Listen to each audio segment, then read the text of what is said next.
morning. The conflict in Iran and across the Middle East is now entering its third week.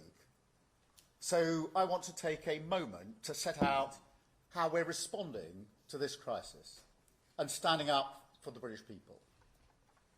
Our priority is always the national interest, and so we have been clear and consistent in our objectives throughout this conflict. First, we will protect our people in the region. Second, while taking the necessary action to defend ourselves and our allies, we will not be drawn into the wider war. And third, we will keep working towards a swift resolution that brings security and stability back to the region and stops the Iranian threat to its neighbours.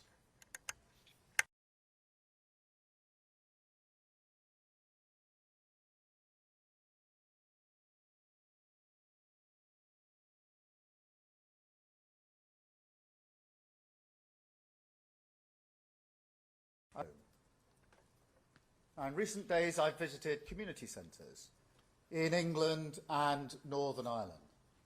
And I know people are really worried about what this means for them. And look, I grew up working class in the 1970s. I remember how it feels when you're struggling to make ends meet. It's a knot in your stomach every time the bills come through the door. And that's at the forefront of my mind in meeting this crisis. So in a moment, I'll set out what we're doing to help people with the cost of living. But let me first give you an update on what we're doing in the region. We continue to work around the clock to help our people in the Middle East. As of this morning, over 92,000 British nationals have returned to the UK on commercial and government charter flights. Now, that work continues, including to support British citizens in Lebanon. Our armed forces are working 24/7 to protect British lives and British interests and support our Gulf partners. We have thousands of service men and women in Cyprus and across the region, 3 squadrons of fighter jets working alongside counter-drone teams to intercept Iranian attacks. They are protecting our people, our bases, and our allies night and day. And I pay tribute to all of them. We're also continuing our diplomatic response. The Foreign Secretary has been in the region in recent days. I'm in close contact with leaders from across the Gulf and Europe and beyond. I met Prime Minister Carney earlier this morning, and I'll be meeting President Zelensky soon, because it's vital that we continue to focus on supporting Ukraine. We cannot allow the war in the Gulf to turn into a windfall for Putin. Now, it's clear the US operation has massively weakened the military capability of the abhorrent regime in Iran.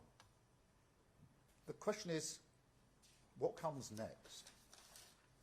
When the fighting stops, we are going to need some sort of negotiated agreement to constrain the threat posed by Iran, to limit their ability to rebuild their nuclear program, to pose a ballistic missile threat and arm their proxy militias, and limit the threat that they can pose to international shipping, which is hitting global supplies of oil, of gas and fertiliser, which is pushing up prices here at home.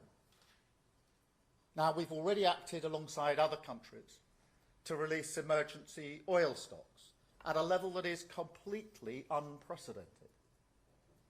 But ultimately, we have to reopen the Strait of Hormuz to ensure stability in the market. That is not a simple task. So we're working with all of our allies, including our European partners, to bring together a viable collective plan that can restore freedom of navigation in the region as quickly as possible and ease the economic impacts. Now, because of the decisions that we have taken, the British economy is better placed than it otherwise would have been to weather the storm.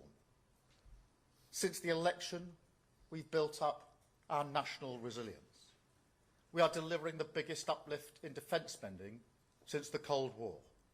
We're investing in clean British power to boost our energy security and protect people working from volatile fossil fuel markets. And because we have brought stability back to our public finances, stability that I will never put at risk, we are in a better position today than we were at the start of the Ukraine war 4 years ago. Now, back then, inflation was 5% and rising. We brought it down to 3% today. And this isn't just about dry economics. It's about values. We built this resilience for a reason, to give us the space to act, to support working people, and shelter our country from the shocks, the volatility that is buffeting our world. And we are acting. So this morning I want to set out 5 steps that we're taking to tackle the cost of living. First, we have capped energy bills until the end of June, saving the average household £117. Now that's in addition to the Warm Homes discount of £150 for the most vulnerable in society. No matter what happens now in energy markets, in 3 weeks' time, your energy bills will be cut and then capped for the next 3 months. And I can announce today that we're giving a legal direction to the energy companies to ensure that every penny of the savings that we delivered through last year's budget is passed directly onto customers to keep bills as low as possible. Second, we have extended the cut in fuel duty until September. And we've introduced the Cheap Fuel Finder, forcing petrol stations to publish their live prices to make it easier for drivers to choose the lowest price. Now let me be really clear on this. Back in 2022, when prices spiked because of the conflict in Ukraine, I campaigned for a windfall tax on oil and gas companies, and we have raised it in government to ensure that companies can't profit from spikes in prices like these, and that money will go back into people's pockets. I simply will not allow companies to make huge profits from the hardship of working people. Now, this government was elected to stop that, and we will. That's also why we're going to support rural communities with the cost of heating oil. And this is point number 3. The CMA reported last week what every heating oil customer already knows. These are accounts of suppliers cancelling orders and jacking up prices. Now that kind of conduct is completely unacceptable. So if the companies have broken the law, there will be legal action.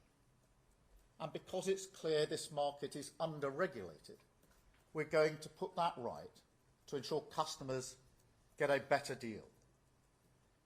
But we won't just wait for that. I'm announcing immediate support for vulnerable heating oil customers today, providing £53 million for those households that are most exposed. Fourth, we are pushing ahead with our long-term plan to build Britain's energy security and independence, because otherwise we will continue to be subject to wild fluctuations in oil and gas prices. We've already brought in £90 billion of investment in clean British energy, And that's enough to power the equivalent of over 20 million homes. Just last week, we committed to reforming regulations so we can fast-track new nuclear power stations. Now, this has been opposed every step of the way by those who want to resist the push for clean energy. They did the same throughout the entire period of the last government, and they won. But we see here, as we did with Ukraine, that this is a vital cause. Because until we get ourselves off the roller coaster of international oil and gas markets and onto clean, homegrown British energy, tyrants like Putin and the Ayatollahs will be free to attack our energy security. So we won't slow down on this. We will go faster. Fifth, we will continue to work towards a swift resolution of the situation in the Middle East. Because there is no question, ending the war is the quickest way to reduce the cost of living. And look, it's moments like this that tell you what a government is about. My answer is clear. Whatever the challenges that lie ahead, this government will always support working people. That is my first instinct, my first priority, to help you with the cost of living throughout this crisis. And I want to make one final point, because moments like this also tell you about leadership.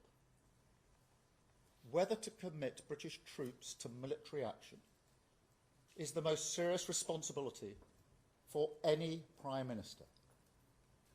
I have been attacked by some for my decision not to join the offensive against Iran. But at every stage, I've stood by my principles, principles which I held just as strongly when it came to debate about the Iraq War in 2003. Principles which I believe are shared by the British people, that our decision should be based on a calm, level-headed assessment of the British national interest. And that if we are to send our servicemen and women into harm's way, the very least they deserve is to know that they do so on a legal basis and with a proper, thought-through plan. Now, there are others who would have made a different decision 2 weeks ago. They would have rushed the UK headlong into this war without the full picture of what they're sending our forces into and without a plan to get us out. That is not leading, it's following. My leadership is about standing firm for the British interest, no matter the pressure. And I believe time will show that we have the right approach, right on the economy and the cost of living, right on defence and energy, and right on this war, in the best interests of the British people. Thank you.